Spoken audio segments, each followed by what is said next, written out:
Primary TET ইন্টারভিউকে সামনে রেখে আমরা আরও 10টি গুরুত্বপূর্ণ প্রশ্ন নিয়ে চলে এসেছি তোমাদের সাথে আলোচনা করতে। দেখো, ইন্টারভিউ নোটিফিকেশন কিন্তু সম্ভবত জানুয়ারির দিকে আসবে, এটাই শোনা যাচ্ছে। যে সমস্ত জটিলতাগুলো ছিল তা আস্তে আস্তে দূরীভূত হচ্ছে। আমাদের কাজ পরীক্ষার্থী হিসেবে নিজেদের তৈরি রাখা, ঠিক সেই মতো পড়াশোনা কিন্তু তোমরা সকলেই শুরু করে দাও। নোটিফিকেশন চলে আসবে, কোনো চিন্তার কারণ নেই। চিন্তার কারণ হচ্ছে কীভাবে তোমরা ওই ইন্টারভিউ রুম থেকে 10 নম্বরের মধ্যে 10 কী করে ছিনিয়ে আনবে, এটা নিয়ে বেশি চিন্তা করো। ঠিক আছে, চলো আজকে গুরুত্বপূর্ণ 10টি প্রশ্ন নিয়ে আলোচনা করবো। প্রশ্নগুলো দেখা যাক। দেখো, এই প্রশ্নগুলো কিন্তু আমরা বিভিন্নভাবে সংগ্রহ করেছি, বিভিন্ন যারা বর্তমানে চাকরি করছে তাদের সাথে আলোচনা করে তাদেরকে এই প্রশ্নের কিন্তু মুখোমুখি হতে হয়েছে। ঠিক আছে, আর এই প্রশ্নগুলো কিন্তু বারবার আসে। দেখো, ইংরেজি শব্দ স্কুল কোন শব্দ থেকে নেওয়া হয়েছে? প্রথম প্রশ্ন। দেখো, স্কুল শব্দটি কিন্তু উত্তর কী হবে? গ্রিক শব্দ থেকে নেওয়া হয়েছে। আরও আমরা একটু ডিটেলসে জানবো। গ্রিক শব্দের সকালে শব্দটি থেকে নেওয়া হয়েছে।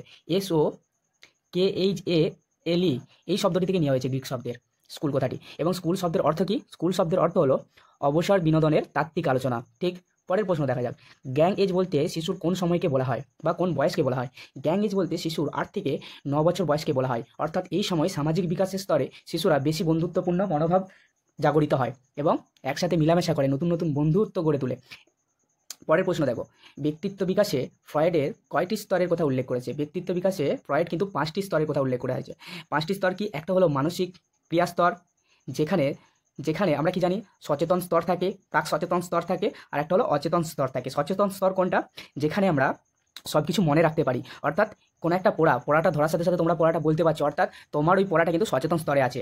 কোনো একটা পড়াকে তোমাকে 10 দিন বাদে ধরা হলো, কিন্তু তুমি বলতে পারছো না, কিন্তু একটু ধরিয়ে দিলাম, সেটা মানে কি? তা হলো অর্থাৎ তোমার মনে নেই, কিন্তু তোমাকে মনে করিয়ে দিলে তুমি বলতে পারছো, মানে এটা তোমার প্রাক সচেতন স্তরে আছে। ঠিক আছে, আর একটা হলো অচেতন স্তর। অচেতন স্তরে সবসময় আমরা কি সব জিনিস মনে করতে পারি না, অর্থাৎ এই স্তরে আমরা ভুলে যাই, সেটাই হলো অচেতন স্তর। ঠিক আছে, কনসিয়াস, প্রিকনসিয়াস এবং আনকনসিয়াস এই 3টি স্তরের কথা বলা হয়েছে।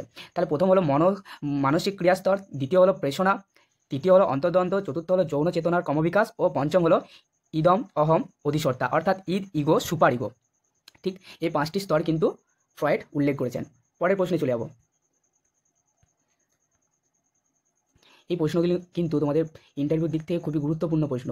এই ভিডিও থেকে অবশ্যই তোমরা উপকৃত হবে এবং ভিডিওগুলো ভালো লাগলে, প্রশ্নগুলো পছন্দের মতো মনে হলে অবশ্যই আমাদের ইউটিউব চ্যানেলটিকে সাবস্ক্রাইব করবে। দেখো, পরের প্রশ্ন, চতুর্থ প্রশ্ন কি আছে না, কঠারি কমিশনের সভাপতি কে ছিলেন? কঠারি কমিশনের সভাপতি, আচ্ছা, কঠারি কমিশনে কত সালে গঠিত হয়? 1964-66। ঠিক, এবং এই কমিশনের সভাপতি কে ছিলেন? সভাপতি ছিলেন ডক্টর ডিএস কঠারি।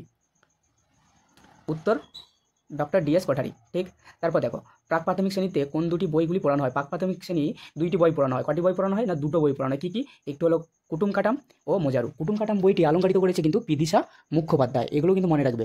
মোজারু বইটি অলঙ্কারিত করেছে গৌতম চট্টোপাধ্যায়। ঠিক, পরের প্রশ্ন দেখো, 46 নং ধারায় কী বলা হয়েছে?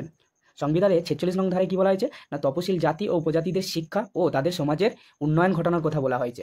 অর্থাৎ পরের প্রশ্ন দেখো, ডোগরা শিল্প কোন জায়গায় দেখা যায়? দেখো, ডোগরা শিল্প কিন্তু একটি খুবই প্রাচীন শিল্প, যেখানে পিতলের গলিয়ে বিভিন্ন রকম মূর্তি তৈরি করা হয়। ঠিক, যেমন হরপ্পা সভ্যতায় ডান্সিং যে লেডির আমরা জানি খুব বিখ্যাত ডান্সিং লেডি, ওটাও কিন্তু এক প্রকার ডোগরা শিল্পর উদাহরণ। ঠিক আছে, ডোগরা শিল্প ঝাড়খণ্ড রাজ্য থেকে আমাদের পুরুলিয়া, বর্ধমান এবং পশ্চিমের জেলাগুলির দিকে ছড়িয়ে পড়েছে। এবং পশ্চিমবঙ্গের মধ্যে কিন্তু পশ্চিম মেদিনীপুর খুবই ডোগরা শিল্পের জন্য নামকরা। ঠিক, পরের প্রশ্ন দেখো, দ্বিতীয় শ্রেণী সহজপাঠ বইয়ে উল্লেখ আছে এমন দুটি নদী। দ্বিতীয় শ্রেণীর বইতে উল্লেখ আছে যে সমস্ত নদী, তার মধ্যে দুটি নদী হল উচ্ছি নদী আর অঞ্জনা নদীতে। তোমরা কবিতাটা নিশ্চয়ই পড়েছো, অঞ্জনা নদী তীরে চন্দনী গায়, ওরা মন্দিরখানা গঞ্জের বায়, এবং উচ্ছি নদীর ঝর্ণা দেখতে যাব। হ্যাঁ, পরের প্রশ্ন দেখা যাক। বলছে তাজমহল একটি কিসের উদাহরণ? তাজমহল একটি স্মৃতিসৌধের উদাহরণ।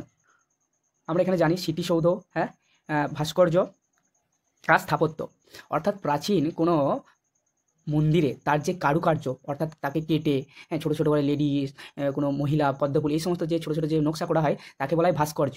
এবং সেই যে মন্দিরটা, পুরনো মন্দিরটা, অর্থাৎ পাথরটাকে কেটে যে মন্দির তৈরি করা হয় সেটাকে বলা হয় স্থাপত্য।